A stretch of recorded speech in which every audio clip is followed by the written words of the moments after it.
A nossa luta nesses dias tem sido ministrar um evangelho vivo e costurar alguns entendimentos. Nossa saga começou ao retornarmos a Isaías capítulo 53, quando na palavra do profeta declara que Jesus foi esmagado pelas nossas transgressões, moído pelas nossas iniquidades. E aí começamos a entender o que significa transgressão e iniquidade. E durante todo o trajeto fomos impulsionados ao Salmo 119, que diz que a lei do Senhor é o meu prazer, o preceito do Senhor é o que me são agradáveis, que o padrão de Deus é doce, é afável. E a única maneira de dizermos não à transgressão é se aquilo que Deus pensa a nosso respeito é vivo em nosso interior, flui do nosso espírito para a nossa mente e muda a nossa maneira de agir.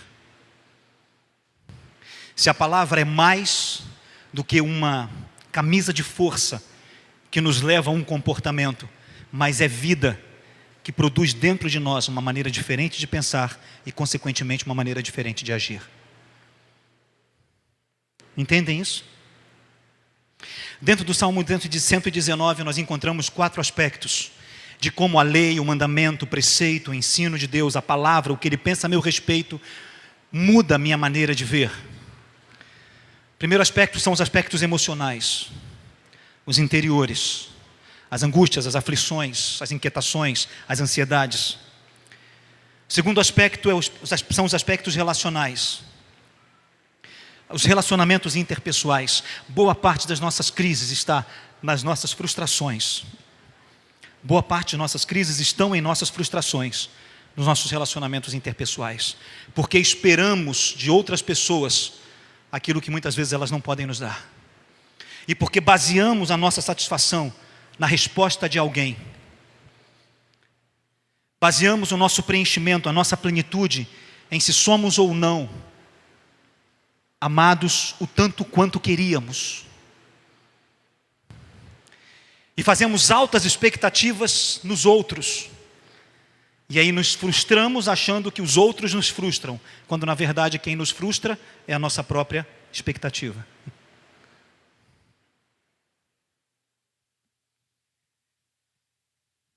Terceiro aspecto, o aspecto das coisas que nós não controlamos, os reveses, as inquietações, as situações que acontecem conosco, doenças, enfermidades, coisas que não podemos controlar, circunstâncias que atravessam nossas vidas sem que possamos mudar nada e controlar nada acerca delas.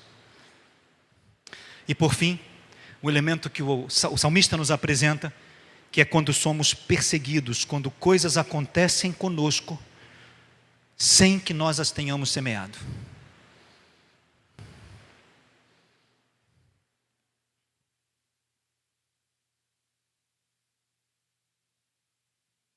Nesse aspecto da perseguição, a gente vem abrindo alguns entendimentos, porque a perseguição não é um evento isolado, não é uma situação. De acordo com o que nos ensina John Stott no seu livro Mensagem no Sermão do Monte, a Contracultura Cristã, ele diz que a perseguição, na verdade, é um conflito de valores que não dá para ser conciliado.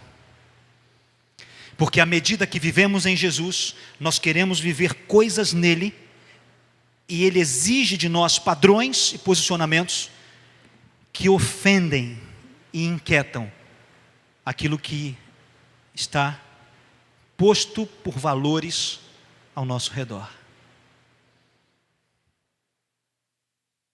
Fomos arrancados do reino das trevas e transportados para o reino do Filho do seu amor. Houve uma mudança nos nossos valores, houve uma mudança nas nossas importâncias, houve uma mudança no nosso interior. Já não pensamos como pensa o mundo, já não somos escravos de um sistema, mas fomos arrancados desse sistema para termos a mente de Cristo e pensarmos em linha com Ele, pensarmos como Ele pensa e entender o que Ele pensa a meu respeito, para que eu viva aquilo que Ele pensa a meu respeito, pensando de mim o que Ele pensa de mim. Entendem? não é um exercício de disciplina, não é uma tentativa de fazer e repetir para ver se isso entra. É o contrário, é desfrutar disso dentro e deixar que isso mude o que eu penso, e mudando o que eu penso, consequentemente, mude o que eu faço.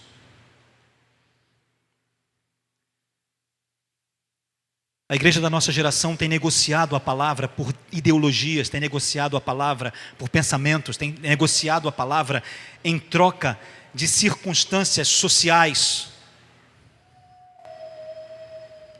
O Evangelho de Jesus não aborda, não se manifesta em elementos pessoais, não se manifesta em elementos sociais, não se manifesta em elementos ideológicos, não se manifesta em elementos políticos.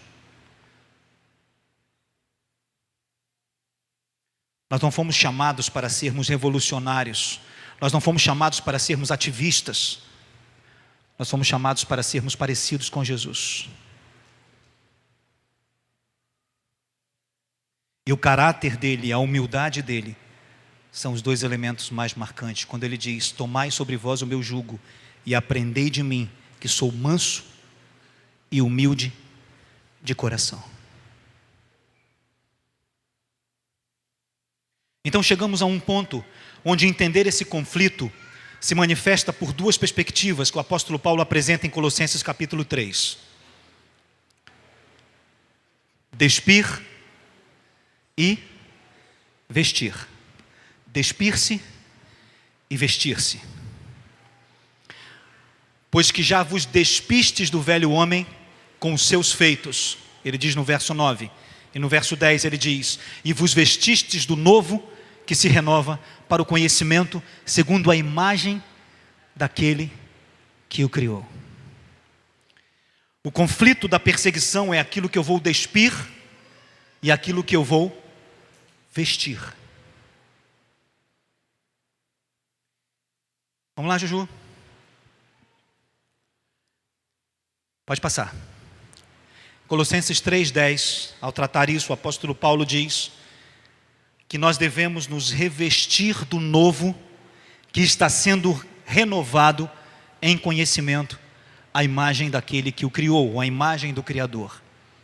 Trabalhamos na semana passada os dois termos: novo, do termo grego neos, que significa regenerado, feito de novo, e renovado, do termo grego anakaino, que significa feito novamente. Então é algo que foi feito novo e continua se fazendo novo. Não é uma dinâmica acabada. É algo que está em pleno processo de transformação. Repita comigo: pleno e amplo processo de transformação. Se perdermos isso de vista, perdemos a essência do Evangelho. Porque se acharmos que aquilo que Jesus nos deu é automático e instantâneo, nós perdemos o processo, e o processo é a alma da coisa.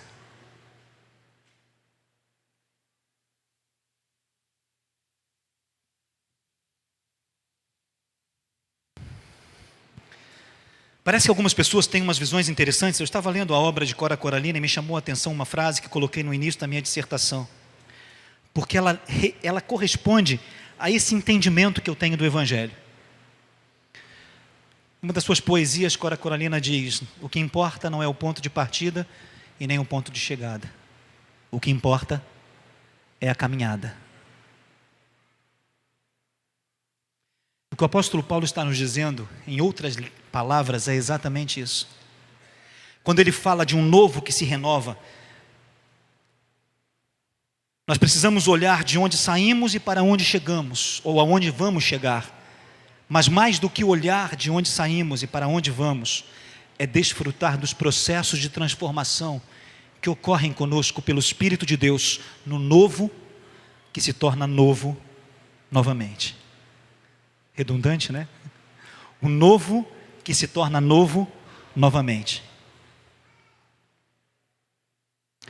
não para. É um processo de continuidade. Em Filipenses 3, o apóstolo Paulo fala disso. Ele disse: não que já cheguei à perfeição, mas deixando as coisas que para trás ficam, prossigo para o alvo, pelo prêmio da soberana vocação em Cristo Jesus, para alcançar aquilo para o que também já fui alcançado, para tomar com a minha mão, para mim, aquilo que Jesus já me deu, aquilo que Ele já alcançou.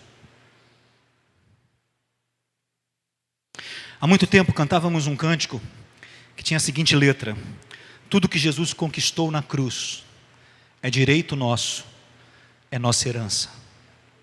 Mais do que ser um direito e mais do que ser uma herança, é o nosso estilo de vida. Entendem?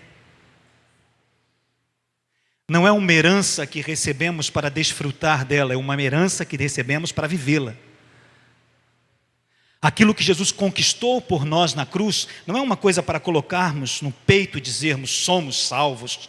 É para que essa salvação nos transforme dia a dia, para que essa mudança ocorra dia a dia, de glória em glória, até que sejamos parecidos com Ele, porque quem diz estar nele, deve também andar como Ele andou. Está claro isso?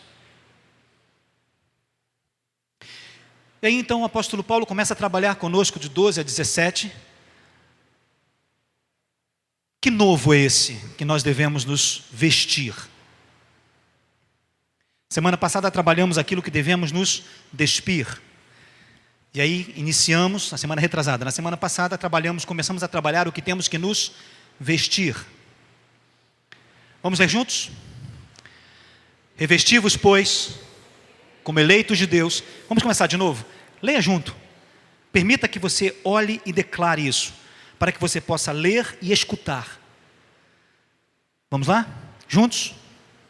Revesti-vos, pois, como eleitos de Deus, santos e amados, de entranhas de misericórdia, de benignidade, de humildade, de mansidão, de longanimidade, suportando-vos uns aos outros, perdoando-vos uns aos outros, se alguém tiver queixa contra o outro, assim como Cristo vos perdoou, assim fazei vós também.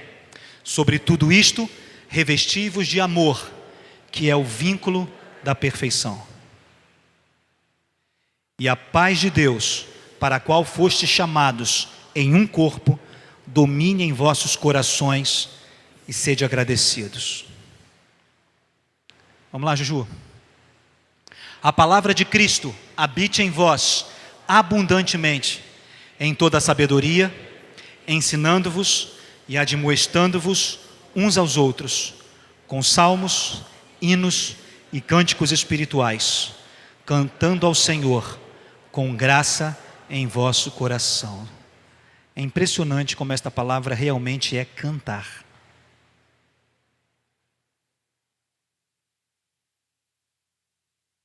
Já ouvi algumas pessoas dizerem: mas por que antes do culto, antes da palavra tem aquela cantoria? Né? E alguns dizem: não, porque a música é boa, prepara o espírito. Ou, não é nada disso. É porque nós fomos chamados a nos fortalecer, a nos admoestar, a ensinar uns aos outros, por meio daquilo que também cantamos. Aquilo que nós cremos é manifesto enquanto cantamos. Nos deu perdão e liberdade, venceu a morte e deu-nos vida. O Rei da Glória, Jesus, o Rei dos Reis. Maravilhosa graça, eterno e imenso amor, tomou nosso lugar, na cruz se entregou, nos arrancou das trevas, nos trouxe para a luz. Acabamos de cantar isso ainda há pouco. Tu és o alfa e o ômega, o início e o fim. És tudo para mim. Enche o meu coração de ti, pois me convém diminuir para que o Senhor cresça em mim. Me convém me esvaziar e me encher de ti, ou encher-me de ti. Negar o que sou para ser santo como és. Isso é o que deveria ser usado para nos edificar, nos admoestar, nos ensinar, nos instruir, fortalecer a nossa fé, a nossa esperança e a nossa consciência de quem Jesus é para nós e do que Ele faz em nossas vidas. Então, enquanto cantamos, não é uma mera cantoria, é uma declaração de fé e de convicção em quem Jesus é para nós, ou de quem Jesus é para nós e do que Ele faz em nossas vidas. Está claro? Temos falado sempre, não é a música, não é a canção, não é um ambiente, é aquilo que nós dizemos para Ele. Amém? E aquilo que dizemos uns aos outros, porque dizemos juntos. Então reafirmamos que cremos nisso juntos. Reafirmamos que dizemos isso, porque isso é verdade em nós. Amém? Amém? Temos que começar a olhar o louvor congregacional como muito mais do que uma preparação de ambiente. Acho que os irmãos que caminhavam conosco no início da Igreja Batista, lá em 94, 95, são capazes de lembrar a Poli, o Mauro e outros que caminhavam com a gente, a Lair. Quem mais estava com a gente lá naquela época? O Zé, não, o Zé chegou depois, logo depois, né? O Edir, a Maria, a irmã Maria, Sucesso, estava conosco lá desde o início. Alguns que hoje são adultos, que na época eram crianças. E na época daquele momento que vivemos como congregação, nós entendíamos o culto como 2 atos. Lembram? O primeiro ato, nós dizíamos a Deus.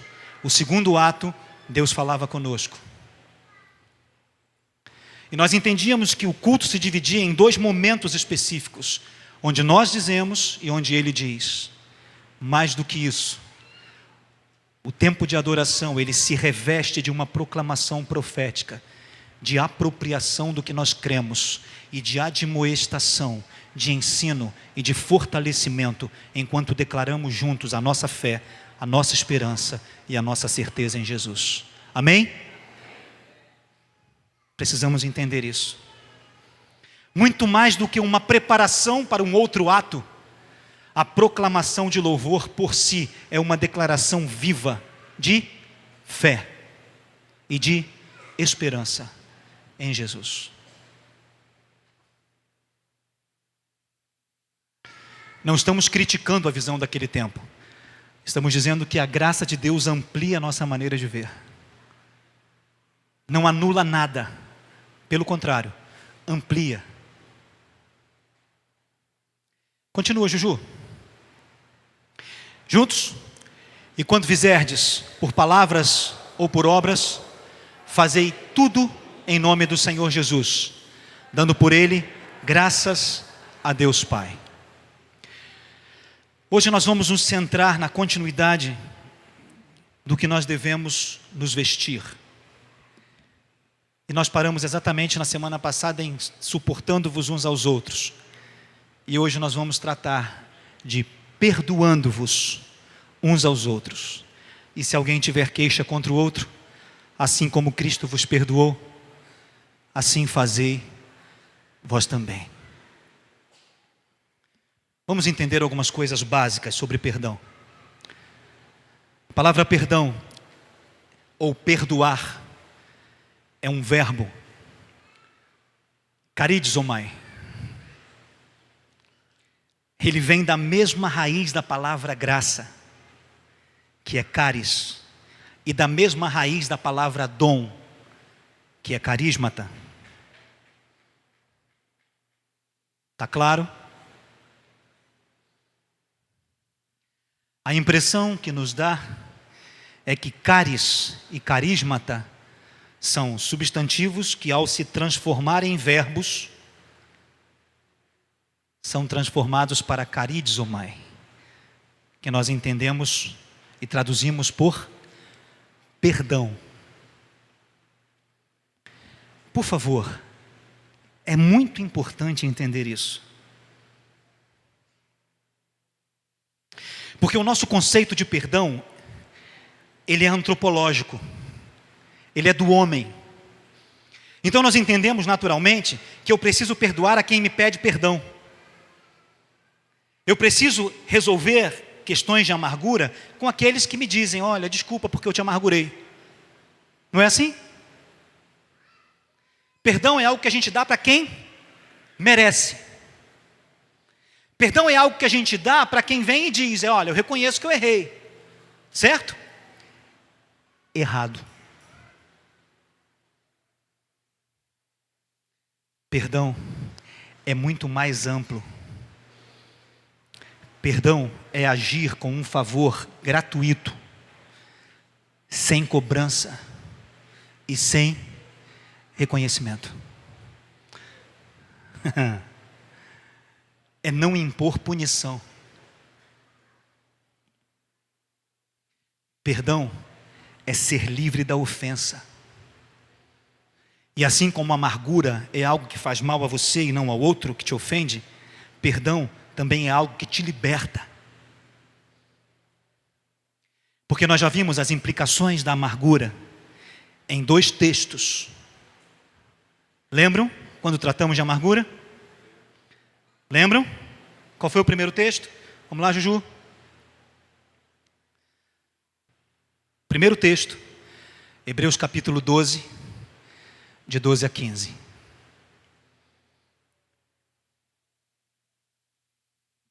Quando o autor de Hebreus diz, quase saiu o apóstolo Paulo, viu? Uma das coisas que eu tenho quase certeza, mas não posso afirmar, é que eu consigo identificar as marcas do apóstolo Paulo na carta aos Hebreus. Mas eu não posso afirmar. Então o autor de Hebreus, ele diz que devemos ter cuidado para que as raízes de amargura brotando, faça o quê? Perturbe, contamine e nos prive da graça de Deus. Vamos ler o texto? Vamos lá, Juju. Juntos. Portanto, levantai as mãos cansadas e os joelhos vacilantes, e fazei veredas direitas para os vossos pés, para que o que é manco não se desvie, antes seja curado. Segui a paz com todos e a santificação, sem a qual ninguém verá o Senhor. Tendo cuidado que ninguém se prive da graça de Deus, e de que nenhuma raiz de amargura brotando vos perturbe, e por ela muitos se contaminem. Lembram que tratamos disso? Que a amargura nos priva da graça de Deus. Olhem em que contexto isso está sendo dito. Segui a paz com todos e a santidade, sem a qual ninguém verá o Senhor. Endireitai as veredas, endireitai os caminhos, para que até aqueles que mancam possam caminhar. Entendem isso? O autor está falando de situações extremamente difíceis, de aplainar caminhos que são tortuosos, e ele está falando isso dentro de um contexto específico, um contexto que nos remete a ter paz com todos, e não permitir que raízes de amargura brotem, perturbem, contaminem e nos privem da graça de Deus. Que ela não nos arranquem de uma posição de receber graça.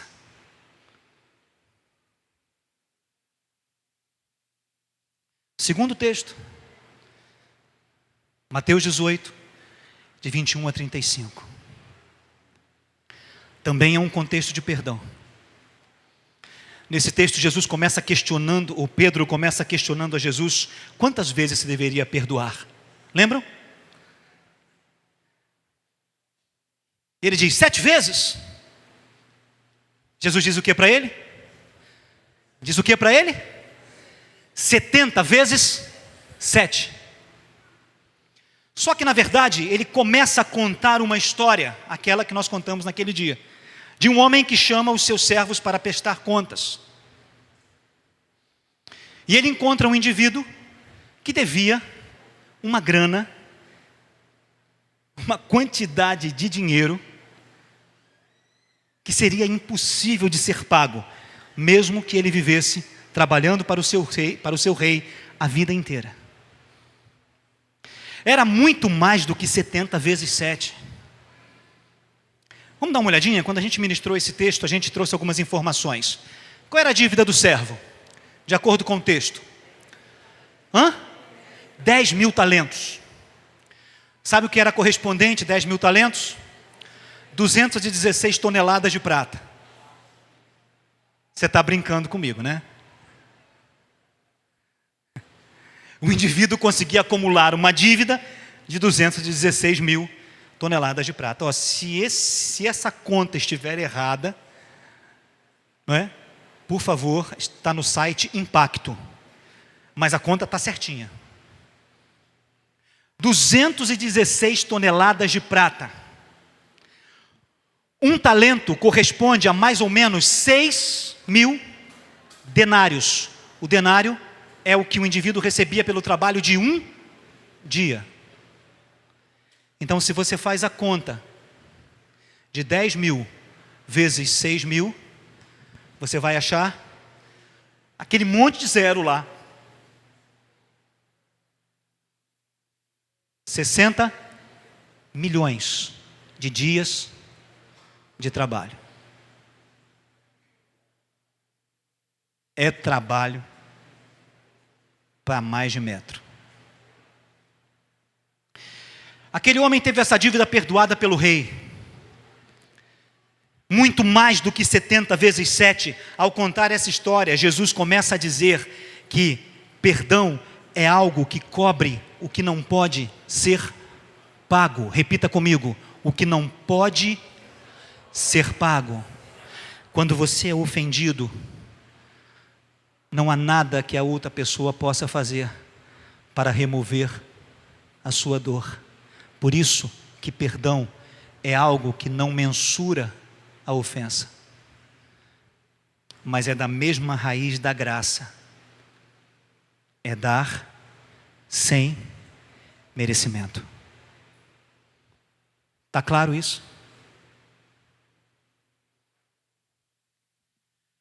Esse homem que teve essa dívida estrondosa, perdoada pelo rei, ao sair dali feliz da vida, encontra um conservo que também tinha uma dívida com ele. Vamos ver a dívida do conservo?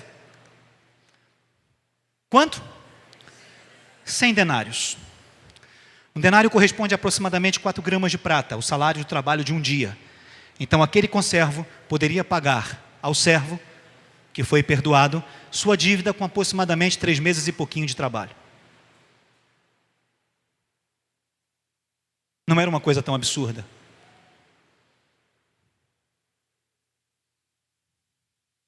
Era? Não. Agora, o que é uma dívida de 100 denários para um indivíduo que foi perdoado de 10.000 talentos?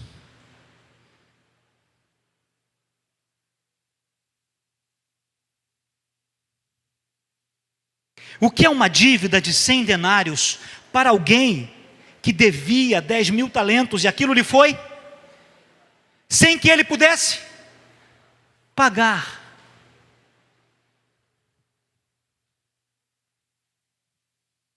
Pois é. Acontece que esse servo, ao encontrar o conservo que lhe devia 100 denários, pediu que ele o pagasse, o agrediu, mais do que isso, colocou-o na prisão até que ele lhe pagasse tudo que devia. Como que um indivíduo preso pode trabalhar para pagar? Não tem lógica.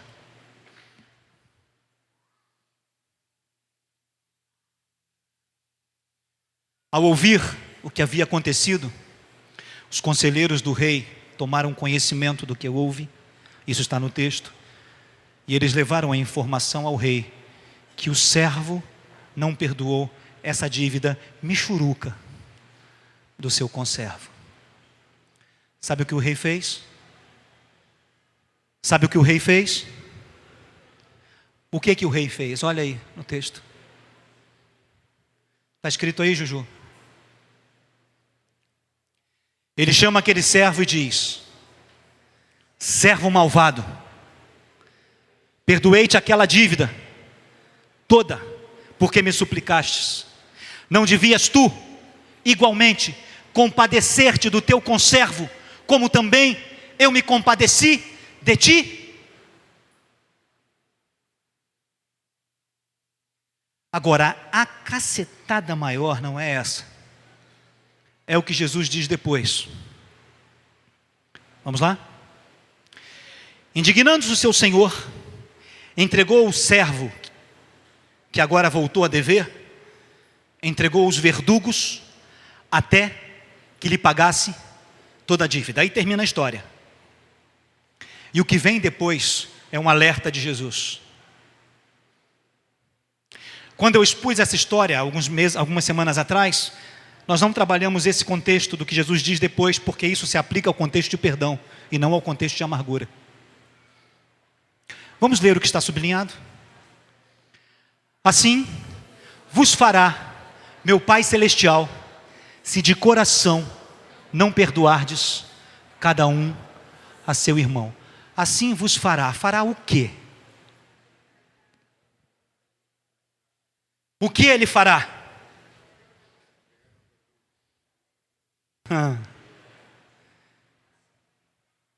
Se eu não tenho capacidade de entender a grandiosidade da minha dívida que foi perdoada por Jesus, e fico mesquinhando o perdão das ofensas dos outros, se eu não tenho consciência que os meus 10.000 talentos foram perdoados em Jesus, e fico cobrando as atitudes que custam 100 denários aos outros, assim como aquele servo não perdoou o seu conservo, da mesma maneira como o Senhor tomou aquele homem, colocou em cadeias e o entregou aos verdugos, assim também vos fará meu Pai Celestial. E aí, não adianta ir para a campanha de libertação, não adianta ir para remédio controlado, não adianta repreender e chamar nome de demônio, porque quem entrega aos verdugos é o Pai Celestial. E é por isso que uma das razões mais recorrentes de enfermidades que estão associadas a corpo e a mente estão diretamente ligadas à falta de perdão.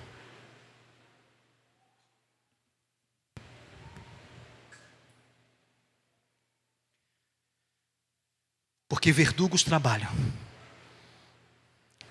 E não adianta vir aqui na frente com óleo ungido, com azeite de Israel, com sal grosso da China, não vai resolver. Não adianta. A única coisa que quebra a prisão da amargura é o perdão. Se de coração perdoardes, ou se de coração não perdoardes, é o que define se estamos presos ou livres. Está claro?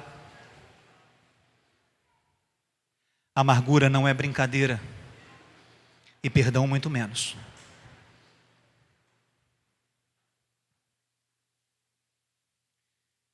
Passa, Juju. Esses são 2 livros que eu gostaria de indicar a quem pudesse comprá-los e lê-los. Se eu pudesse, gostaria de comprar um perdão total para dar a cada um de vocês. E na verdade eu tentei fazer isso, mas o valor do livro talvez fosse possível colocar um na casa de cada família, mas o valor do frete não era possível. Eu creio que alguns já leram. Quantos já leram Perdão Total? Quantos já leram? Levante alto as suas mãos. Ixi, eu indiquei esse livro tem mais ou menos uns 3 anos. Tem alguns que estão aí uns 3 anos atrasados. Outro livro é o que os cristãos devem saber: a importância do perdão. Perdão Total é do R.T. Kendall. A importância do perdão é de John Arnott. Ambos escritores reformados, que não estão nessa onda de prosperidade e de ritos mágicos, mas que levam a palavra de Deus a sério. Porque é brincadeira você achar que você tem amargura de alguém, não quer liberar o perdão, e você vai passar por um rito mágico de quebra de maldição, e as correntes que te prendem pela amargura serão quebradas, porque um homem de Deus orou por você. Faz reza. Forte. Porque não vai adiantar. A única coisa que te liberta da prisão da amargura é perdão. Repita comigo. O que me liberta da amargura é o perdão. Não adianta oração poderosa, não adianta rito mágico, não adianta passar no tapete de sal, não adianta tocar no manto sagrado, não vai resolver. E não sou eu que estou dizendo, não. É a palavra que diz. E nós temos que levar o que Jesus disse e o que está escrito a sério.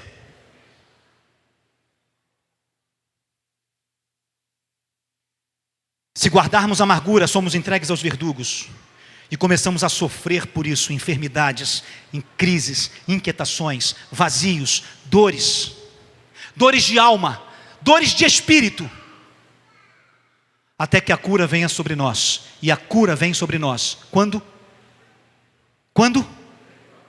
entregamos a quem nos ofendeu um perdão gratuito e imerecido, assim como nós recebemos gratuitamente e imerecidamente de Jesus. Não tem como atalhar esse processo.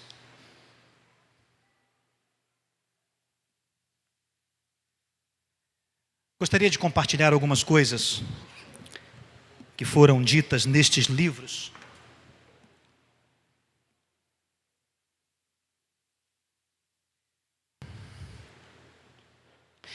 John Arnott diz, prestem atenção, um trecho do livro do John Arnott: perdão é cura. Ele faz mais bem ao que perdoa do que ao que é perdoado. Traz cura física, emocional e espiritual. Traz a alegria e a graça de Deus sobre nós. Ele conta uma experiência nesse livro, que ele ora, ao ministrar esse ensino em sua igreja, uma irmã, uma pessoa que estava ali entre eles, ela havia sofrido um estupro há 10 anos atrás.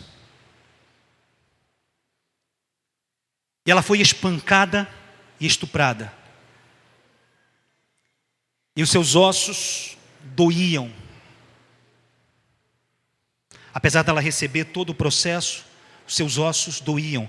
E ela sofria de dores ósseas constantes, incômodos constantes. E ele conta nesse livro que, ao ouvir a ministração sobre perdão, essa mulher pediu para que ele orasse com ela, para que ela pudesse liberar perdão sobre a pessoa, o homem que a havia estuprado. Entendam uma coisa: liberar perdão não significa retirar a justiça. A justiça sobre as nossas ofensas, quem faz é o Senhor. Quando nós perdoamos, não significa que as pessoas não sofrerão as consequências dos seus atos. Mas nós temos que nos livrar do que nos mata. John Arnott conta que, ao orar com aquela mulher, para que ela pudesse liberar perdão, ele começou a escutar os ossos da mulher se reencaixando. E ela nunca mais sentiu nenhum tipo de dor decorrente daquele ataque. Conversava com o Henrique alguns dias atrás, falando sobre a maneira como as ações espirituais, as manifestações visíveis de demonização, né? Aquilo que a gente chama de endemoniar, quando uma realidade espiritual, um ser espiritual toma a mente e se expressa através do corpo de uma pessoa. Conversando com o Henrique sobre isso, ele estava me falando que nos últimos atendimentos que ele fez nessa realidade, todos eles estavam associados com amarguras. Não foi, Henrique? Eu ainda não atendi nenhum caso onde pessoas tenham problemas com vultos, com audições, com perturbações noturnas, com presenças espirituais, que não houvesse amarguras envolvidas nas histórias. Ainda não encontrei. Eu não posso dizer que sou um expert no assunto, porque a gente já aprendeu que não existem experts. É impressionante o que a igreja da nossa geração faz. Eu quero aprender sobre traz um expert da libertação. Eu quero aprender sobre dízimo, traz um expert dos dízimos. Traz alguém que é poderoso para falar sobre isso. Leia a Bíblia. Ela é poderosa para nos ensinar tudo o que a gente precisa saber. A propósito, eu tenho um conceito muito claro de que dentro do Evangelho de Cristo Jesus e da Igreja Viva de Jesus, não existem experts. Existem aqueles que querem aprender e que são ensinados pelo Espírito da Graça. E nesse contexto, elite, para mim, é marca de vaso sanitário. Porque nós temos os irmãos que são a elite. A elite que eu conheço é marca de vaso sanitário. Cada um de nós recebeu um dom. Cada um de nós tem que viver e fluir no seu dom. Cada um de nós precisa aprender a vivenciar o seu dom com alegria, com prazer e encontrar o seu lugar, sem nenhuma competição, sem que ninguém esteja pensando em estar acima do outro, porque não é assim que funciona um corpo. E nós não somos uma instituição, nós não somos uma empresa que compete. Apesar de algumas visões quererem tornar a igreja numa empresa, porque hoje em dia, de acordo com o número de discípulos que você tem, você pode se tornar pastor, você pode se tornar bispo, você pode se tornar pai de gerações. A hora que vocês me mostrarem isso na Bíblia, a hora que vocês me mostrarem esse conceito de ter discípulos fora dos discípulos de Jesus, mas ainda não encontrei.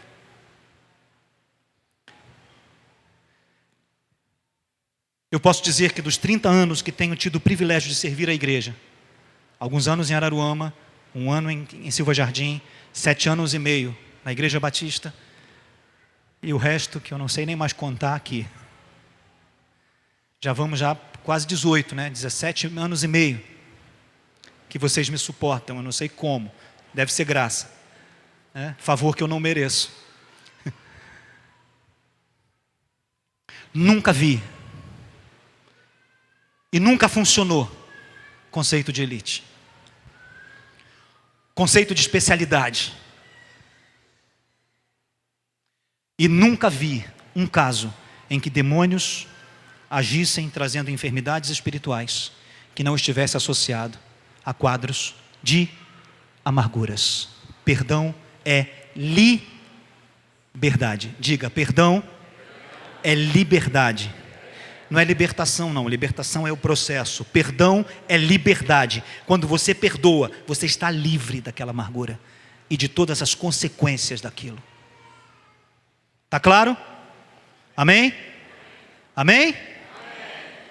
Posso continuar um pouquinho mais? Mais uns 10 minutinhos, vocês aguentam? No livro Perdão Total, R.T. Kendall, ele apresenta uma coisa interessante. Ele diz que encontrou um psiquiatra. Eu também tenho uma psiquiatra, E numa conversa com esse psiquiatra, ele afirmou que 75% dos pacientes que apresentavam problemas psicológicos e psiquiátricos também apresentavam problemas associados à amargura, mágoas e ressentimentos. 75% é mais do que 7 em 10.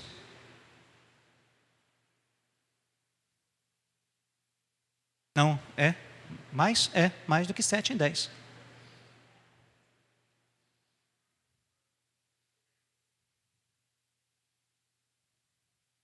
Dá para entender? ele relata esse depoimento no seu livro. Ele apresenta duas razões por que perdoar às vezes parece tão difícil. E ele diz que a primeira razão é que nós não entendemos o quanto Deus nos perdoou. E a segunda razão é porque nós nos julgamos melhores do que os outros. Vamos entender isso. Quando ele diz que a primeira razão para o perdão se tornar difícil é porque nós não entendemos o perdão que recebemos de Deus, nos remete a entendermos que a nossa dívida era de 10 mil talentos. E aquele que nos ofendem com 100 denários. Então, à medida que eu compreendo o quanto Deus foi gracioso em me perdoar de todos os meus pecados e de todas as minhas ofensas para com Ele, porque amargura e ofensa, pecado e ofensa são muito parecidos. Porque em alguns lugares no Antigo Testamento usa-se a mesma palavra para pecado, quebrar a lei, transgressão e ofensa.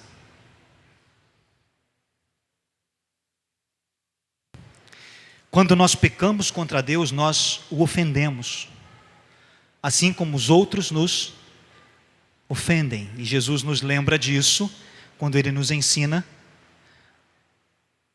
a oração em Mateus, capítulo 6. Pai nosso que estás nos céus, santificado seja o teu nome, venha a nós o teu reino, seja feita a tua vontade, assim na terra como no céu. O pão nosso de todos os dias nos dá hoje, e perdoa as nossas ofensas, assim como nós perdoamos a quem nos tem ofendido. Essa é a melhor tradução.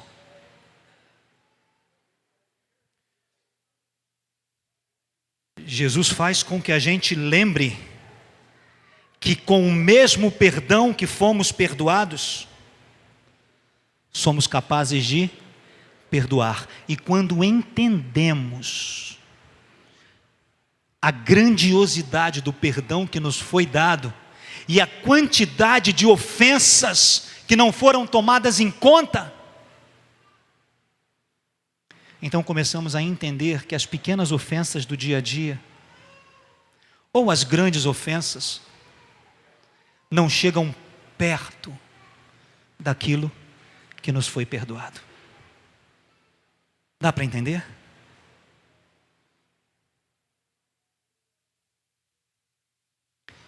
Juju, volta para mim, por favor, até Mateus capítulo 6. E perdoa-nos as nossas dívidas, assim como nós temos perdoado aos nossos devedores. Por quê? Se perdoardes aos homens as suas ofensas, também vosso Pai Celestial vos perdoará. Se, porém, não perdoardes aos homens as suas ofensas, também vosso Pai vos não perdoará as vossas ofensas. Assim como temos recebido perdão, somos chamados a perdoar, porque assim como ofendemos o Pai, e Ele não tomou em conta a nossa ofensa, mas nos ofereceu o seu perdão gratuito, nós também precisamos oferecer perdão gratuito. Perdão não se recebe por mérito, perdão se recebe porque a dívida é impagável. Dá para entender? Quando Kendall fala sobre o segundo motivo, que é nos acharmos melhores que os outros, é exatamente isso que ele nos faz recordar. O que nós merecemos para receber perdão? Quem deu primeiro a ele para que ele fosse recompensado? Ninguém. Quem amou primeiro? Foi ele. Lembra do que como fechamos a semana passada, falando daqueles homens que foram chamados para trabalhar na vinha? Era o acordado por graça, não importava a quantidade de serviço. Era o que havia sido acordado, não interessava a quantidade de tempo. É a graça, não o mérito. É a graça, não o mérito. Nós não somos perdoados porque somos bonzinhos, nós somos perdoados porque Deus é gracioso. Nós não somos perdoados porque chamamos a atenção dEle, nós somos perdoados porque Ele é gracioso.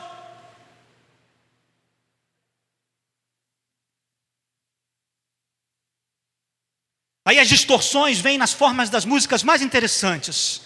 Quero subir o mais alto que eu puder, para te ver, olhar para ti e chamar tua atenção para mim. Sabe o que Jesus olha quando me vê? Um pecador que não merece nada. E outra coisa, o texto bíblico não diz que Zaqueu subiu na árvore para chamar a atenção de Jesus. O texto bíblico diz que Zaqueu subiu na árvore para que Zaqueu pudesse vê-lo.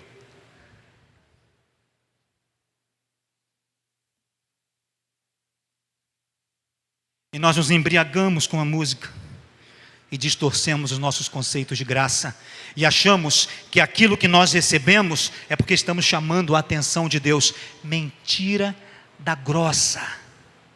Não há nada que possamos fazer que vai fazer Deus olhar para nós diferentes, a não ser a sua graça. Não há nada que possamos fazer para que Deus olhe para mim de forma diferente, a não ser a sua graça. Ele faz porque é imerecido.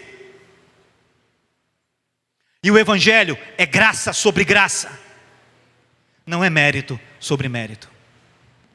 E quando eu acho que eu não posso perdoar o outro, porque a ofensa do outro foi muito grave, eu estou dizendo que eu sou melhor do que ele, porque eu recebi por graça, mas eu não dou por graça. Eu quero que o outro mereça, eu quero que o outro pereça, eu quero que o outro pene, eu quero que o outro sofra, e venha com o rabinho entre as pernas me pedir perdão, para que eu seja glorificado. Isso tem muito mais a ver com o ex-Lúcifer do que com Cristo da cruz. Eu quero punir, eu quero machucar. Quando eu me amarguro, eu penso que eu estou machucando o outro, mas eu estou me machucando, eu estou me ferindo.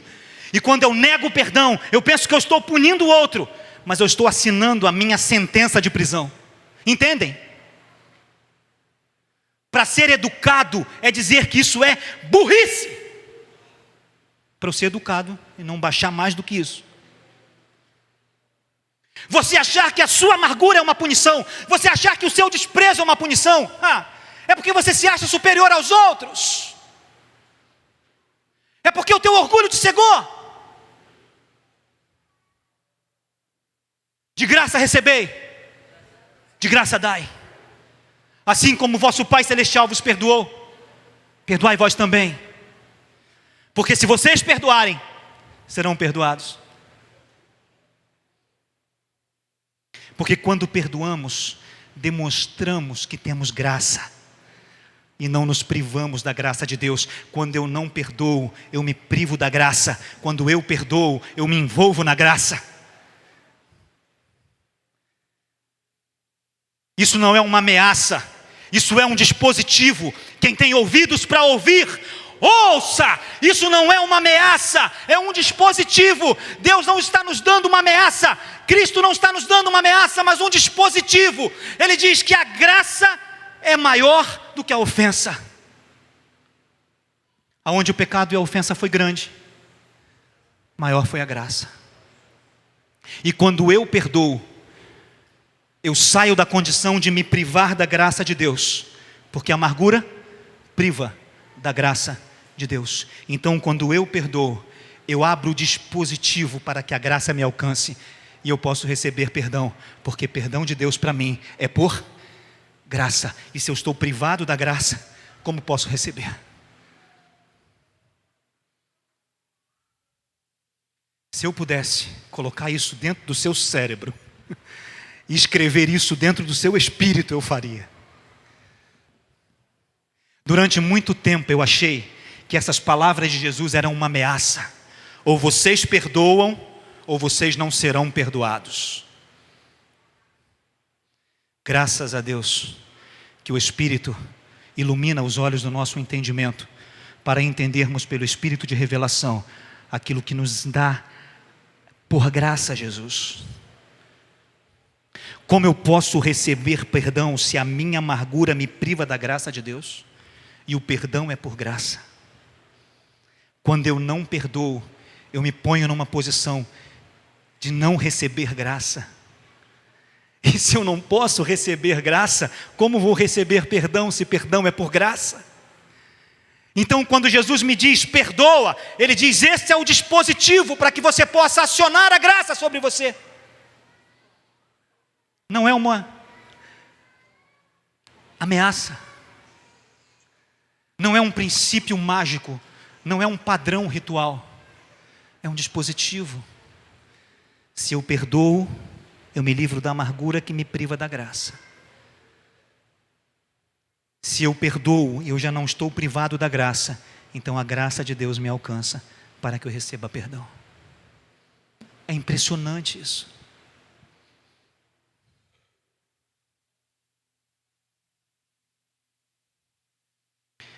O que tem a ver isso com a perseguição? Volta para o primeiro texto, Ju, para a gente terminar. Volta lá na referência, Mateus 5, a partir do 38 até o 48. Vamos ler? Para a gente poder ir embora? Eu acho que aqui a gente já tem uma noção do todo. Alguns aspectos a gente trata na semana que vem. Vamos lá? Ouviste o que foi dito, olho por olho e dente por dente. Eu, porém, vos digo: não resistais ao mal.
Dá para entender qual é o parâmetro de Jesus?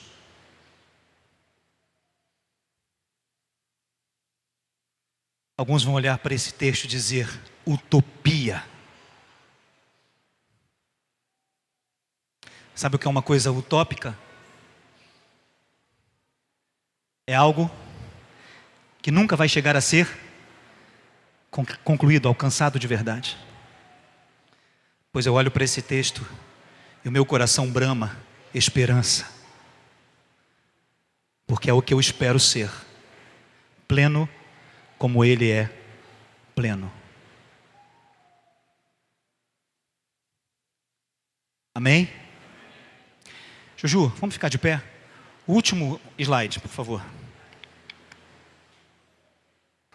Semana que vem a gente vai trabalhar alguns aspectos. Volta um pouquinho até o número 1. Aí. Kendall propõe no seu livro alguns tipos de perdão. O que ele chama de perdão desvinculado. Vai lá, Juju. O que ele chama de perdão limitado. O que ele chama de perdão total. E o que ele chama de perdão total, porém, não há restauração de relacionamento. E nós vamos entender algumas implicações de perdão. Porque tem alguns conceitos soltos na igreja de Jesus nesse tempo, que dizem que perdão é amnésia. Se você perdoa, você esquece. Espera aí, quando você esquece, ou é Alzheimer, ou é amnésia.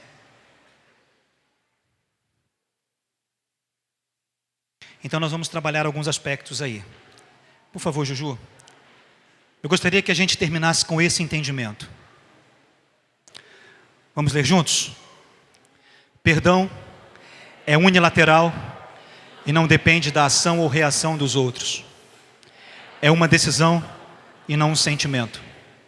Resulta da nossa compreensão de quanto Deus nos perdoou.